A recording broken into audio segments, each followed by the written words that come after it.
শুভ সন্ধ্যা বন্ধুরা। আজকে তো তোমরা সবাই জানো ক্রিসমাস ছিল, ওই জন্য আমরা বাড়ির থেকে একটু দূরে আমাদের একটা খুব বড়ই চার্চ আছে, ওখানে গেছিলাম ছেলে, আমি আর তোমাদের দাদাভাই। এই যে চার্চের ভেতরে ঢুকে গেছি, কি সুন্দর আলো দিয়ে সুন্দর করে সাজিয়েছে, অনেক রকমের লাইট, তারপরে আর্টিফিশিয়াল জিনিসপত্র দিয়ে সাজিয়েছে। এখানে আমরা প্রত্যেক বছরই যাই, কিন্তু কোনোদিন সুযোগ করে এরকম করে ছবি তোলা হয়নি বা ভিডিও করা হয়নি, কারণ এরকম প্ল্যাটফর্মে কোনোদিন ছিলাম না। এখন এসছি, এই তাই তুলছি, তোমাদের সঙ্গেও শেয়ার করছি। এখানে সব বাচ্চারা ছবি তোলাতুলি করছিল, এতই ভিড়, ছেলেকে নিয়ে ছবিও ঠিকঠাক ওখানটা তুলতে পারলাম না।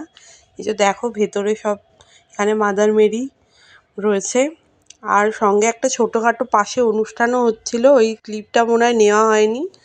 ওখানে খুব ভালো করে সবাই দেখছি ছবি তুলছে, করছে। চলো এবারে চার্চের ভেতরটায় যাচ্ছি, তোমাদেরকেও দেখাচ্ছি আমাদের এখানের চার্চটা কেমন। ভেতরটা, এই যে ভেতরটা আরও সুন্দর করে সাজানো, দেখো ভেতরটা খুব বড়, সুন্দর করে সাজিয়েওছে। অন্য দিন ভিড় থাকে, আজকে তো ক্রিসমাস বলে খুব ভিড়, ওই জন্যে ভেতরটা ঢুকতে দেয় না। তাহলে 2-3 দিন পর যদি আসো তাহলে ভেতরে একদম ভেতর অবধি যেতে দেয়, কিছু বলে না। ভেতরে গিয়ে প্রেয়ার করা যায়, বসাও যায়, 10 মিনিট 15 মিনিট তোমার যতক্ষণ ইচ্ছা ততক্ষণ ভেতরটা বসতে পারবে। এবার বাইরের দিকটা এসছি, আর্টিফিশিয়াল জিনিসপত্র দিয়ে এত সুন্দর সাজিয়েছে, কি বলবো চারিদিকটা। এখানে তো একজন আমাকে জিজ্ঞাসাই করলো, দিদিভাই এটা কি সত্যিকারের আঙুর গাছ? আর আমার ছেলেও ভাবছে সত্যি করার। আমি আবার ওকে বললাম যে হ্যাঁ হ্যাঁ সত্যি। তারপরে এই যে চারিদিকে খুব সুন্দর করে সাজিয়েছে, দেখো কত কিছু দিয়ে। এইগুলো প্রত্যেক বছরই থাকে, কিন্তু এবছরটা আরও সুন্দর করে দেখছি সাজিয়েছে। তারপরে এখানটাতে জিসাসের জন্মটা দেখাচ্ছে, নানা রকম পুতুল ফুতুল দিয়ে সাজিয়েছে, খুব সুন্দর লাইটিংও দিয়েছে। এখানে দেখো কতগুলো ভেড়াকে বসিয়েছে।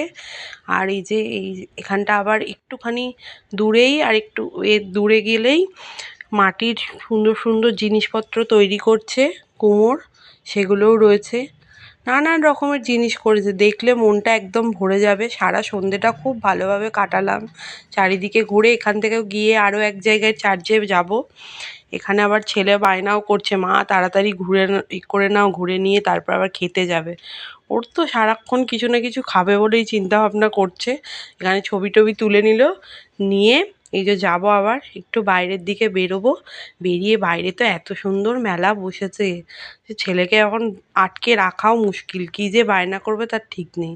এখানে মুরগির ঘর করেছে, তারপরে নানা রকম ফুল গাছও বসানো রয়েছে। এখানে স্যান্টাকে দেখিয়েছে, পাহাড় করেছে, খুব সুন্দর লাগছে। এখানেরও লাইটিংটা খুব সুন্দর। ভিডিও ভালো লাগলে লাইক